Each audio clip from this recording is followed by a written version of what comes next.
نبی کریم صلی اللہ علیہ وسلم نے خود بیوہ عورتوں سے نکاح فرمائے اور آپ نے بیوہ عورتوں سے نکاح کرنے کی فضیلت ارشاد فرمائی۔ حدیث میں ہے الساعی علی الارملۃ والمسکین کالمجاہد فی سبیل اللہ، کہ جو شخص کسی بے سہارا عورت کے لیے کوشش کرتا ہے یا مسکین کے لیے کوشش کرتا ہے، اس کو اللہ کے راستے میں جہاد کرنے والے مجاہد کے برابر ثواب ملتا ہے۔ راوی نے یہ فرمایا کہ مجھے یہ بھی کچھ یاد پڑتا ہے کہ حضور نے یہ بھی فرمایا تھا کہ ایسے شخص کو ساری رات جاگ کر عبادت کرنے والے اور دن کو روزانہ روزہ رکھنے والے کے برابر ثواب ملتا ہے۔ تو اتنی بڑی فضیلت آپ ارشاد فرما رہے ہیں بے سہارا عورت کے لیے، کوشش کرنے والے کے لیے۔ بے سہارا عورت میں مطلقہ بھی شامل ہے جس سے طلاق ہو گئی ہو اور وہ شوہر کی سرپرستی سے محروم ہو گئی ہو، اسی طرح بیوہ عورت بھی شامل ہے جس کا شوہر فوت ہو گیا ہو۔ بیوہ عورتوں سے ہمیں خیرخواہی ہمدردی کرنی چاہیے۔ ایک خیرخواہی تو یہ ہے کہ آدمی ویسے ہی کسی بیوہ عورت کی مدد کرتا رہے، یہ چھوٹی خیرخواہی ہے، اور بڑی خیرخواہی یہ ہے کہ اس سے نکاح کر لیا جائے اور اسے اپنے نکاح میں لے کر اس کے بچوں پرورش کی جائے۔ نبی کریم صلی اللہ علیہ وسلم نے یہی طرز عمل اختیار فرمایا۔ حضرت ام سلمہ رضی اللہ عنہا، حضرت حفصہ رضی اللہ عنہا، حضرت خدیجہ رضی اللہ عنہا، اور بھی حضرت زینب بنت جہش، حضرت زینب بنت خزیمہ، بہت سی عورتیں یعنی آپ کے ازواج مطہرات جن سے آپ نے بیوہ ہونے کی حالت میں نکاح فرمایا اور ان کی اولاد کو بھی اپنی پرورش میں لیا اور ان کی کفالت اور تربیت فرمائی۔ بعض صورتوں میں اور بعض حالات میں بیوہ عورت سے نکاح کرنا بہتر ہوتا ہے کنواری عورت سے نکاح کرنے کے بجائے۔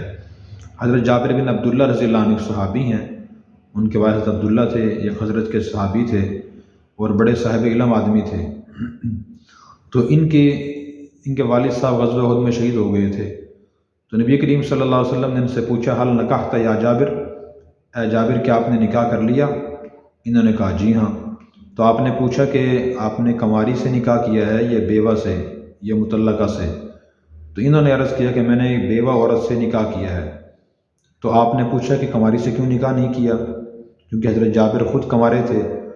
تو انہوں نے بڑی قیمتی بات ارشاد فرمائی اور حکیمانہ بات فرمائی۔ انہوں نے عرض کیا کہ یا رسول اللہ میرے والد صاحب شہید ہو گئے ہیں اور ان کے ذمہ قرض بھی بہت زیادہ ہے اور میری 9 بہنیں ہیں اور وہ ساری کم عمر ہیں، میں ان کا اکیلا بھائی ہوں۔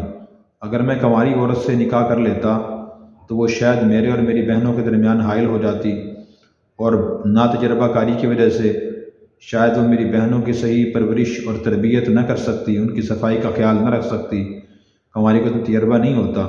اس لیے میں نے بیوہ عورت سے نکاح کیا ہے جو عمر رسیدہ ہے، تاکہ وہ میرے اور میری بہنوں کے درمیان بھی حائل نہ ہو اور تجربہ کار ہوگی، اس لیے وہ میری بہنوں جیسی اور ان کی ہم عمر نہیں ہوگی، ان سے ذرا بڑی ہوگی، وہ ان کی صفائی کرے گی، ان کی تربیت کرے گی، ان کو ادب سکھائے گی، گھرداری ان کو سکھائے گی، اس لیے میں نے بیوہ عورت سے نکاح کیا ہے۔ تو آپ نے فرمایا اصبتا، تم نے صحیح کام کیا اور درست کام کیا ہے اور درست فیصلہ کیا ہے۔ تو جو شخص ایسا ہو، اس کی کوئی بیوی اگر فوت ہو گئی ہو اور اس کے بچے چھوٹے ہوں، تو اس کے لیے بہتر یہ ہے تجربہ کار کسی کنواری کے بجائے تجربہ کار بیوہ یا مطلقہ سے نکاح کرے تاکہ اس کے گھر کو وہ صحیح سنبھال سکے۔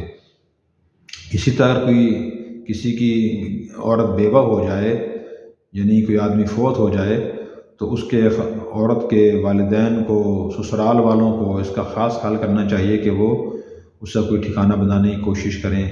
اگر بھابھی بیوہ ہو گئی ہے تو آدمی کوشش کرے کہ اگر بھابھی اچھی ہے اس سے نکاح کر لے، اپنے بھتیجوں کو اور اپنی بھابھی کو اپنے زیر کفالت لے لے، یہ بہت بڑی نیکی ہے۔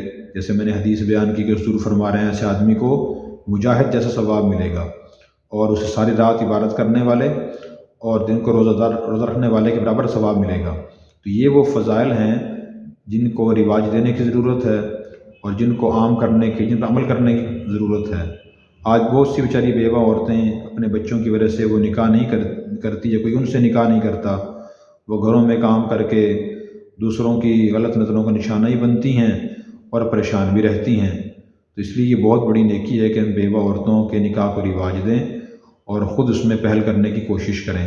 اللہ تبارک و تعالی ہمیں عمل کرنے کی توفیق عطا فرمائے۔